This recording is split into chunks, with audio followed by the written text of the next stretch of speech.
இருந்தாரு, இன்று இருந்தாரு, நாளைக்கே இருக்கிறாரு, எப்பவுமே இருக்கிற தேவன். இந்த உலகத்துக்கு வரும் பொழுது உங்களை எல்லாரையும் அவரோடு கூட வச்சுக்கணும்ன்றது ஒரே ஆசை. அவர் சொல்லிக்கிற ஒரு வார்த்தை, உங்களுக்காக என் பிதாவிடத்துல நான் ஒரு ஸ்தலத்தை ஆயத்தப்படுத்தி வச்சிருக்கிறேன்.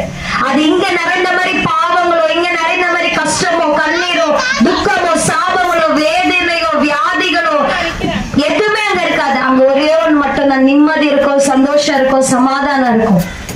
நீங்க ஏதோ குடிச்சு நான் வேலை செஞ்சாதான் சாப்பிடுவேன், நான் வேலை செஞ்சாதான் வாழ முடியும் அப்படின்றது எதுவுமே அந்த பரலோகத்துல கிடையாது.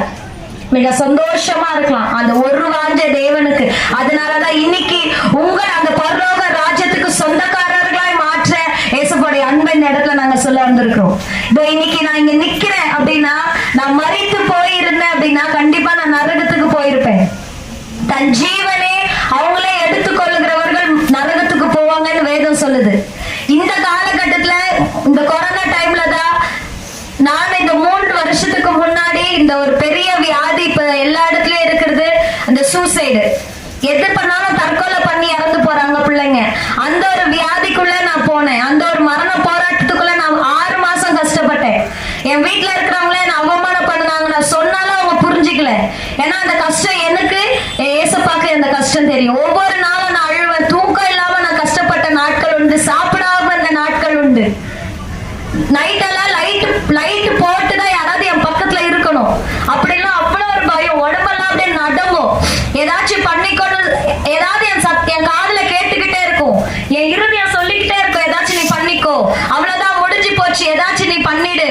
நான் எவ்வளவு ட்ரை பண்ணுவேன், ஆனாலும் என்ன முடியல. ஒரு நாள் நான் எந்திரிச்சு மறிச்சு போயிடணும்னு நினைச்சேன். அது கரெக்டா டைம் 12:30 மணி நைட்டு.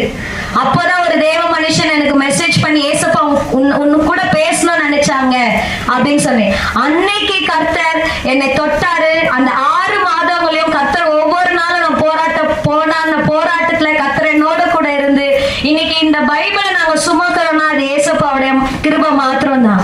இந்த வார்த்தை தான் எங்களை ஜீவனோட இன்னைக்கு வச்சிருக்குது. இந்த வார்த்தை நான் செத்து போயிருந்தா கண்டிப்பா அந்த அக்கினி நரகம்னு ஒண்ணு இருக்கு, பரலோகம்னு ஒண்ணு இருக்கு. நரகன்றது ஃபுல்லா நெருப்புனாலையும் புழுகளினாலையும் பூச்சிகளினாலையும் நிரப்பப்பட்டிருக்கிறோம். அங்க நீங்க என்னதான் போனாலும் நித்திய அக்கினி உங்க சரீரம் வெந்துகிட்டே தான் இருக்கும். உங்களுக்கு அந்த வலி இருந்துகிட்டே தான் இருக்கும். ஆனா நீங்க அங்க செத்து போக மாட்டீங்க, நீங்க கத்திக்கொண்டே இருப்பீங்க. ஆனா பரலோகம் என்பது உங்களுக்கு கொடுக்கப்பட்ட அதே சரீரத்தோட நீங்க பரலோகத்துல போவீங்க, ஆனா சந்தோஷமா இருப்பீங்க. அந்த நரகத்துக்கு நான் என் உயிரை எடுத்துக்கிட்டு இருந்தேன்னா அந்த நரகத்துக்கு போய் நான் இன்னும் கூட கத்திக்கிட்டு யாராவது என்ன காப்பாற்ற மாட்டாங்களான்னு அந்த நரகத்துல நான் இருந்திருப்பேன். ஆனா ஏசப்பாவுடைய சித்தம் அது கிடையாது, ஏசப்பாவுடைய விருப்பம் அது கிடையாது. நீங்க யாரும் நரகத்துக்கு போக கூடாது, நீங்க யாரும் போய் அங்க கஷ்டப்படக்கூடாது, அங்க கவலைப்பட அந்த நித்திய அக்கினிக்குள்ள நீங்க இருக்க கூடாதுன்றதுனாலதான் ஏசப்பா எங்களை இந்த இடத்துல வந்து துன்மார்க்கன் பாவத்துல மறிச்சு போக கூடாது, அவன் நீதிமானாய் மாறி அவரோடு கூட அந்த பரலோக ராஜ்யத்துல இருக்கணும்ன்றதுக்காக நாங்க வந்தோம். எங்க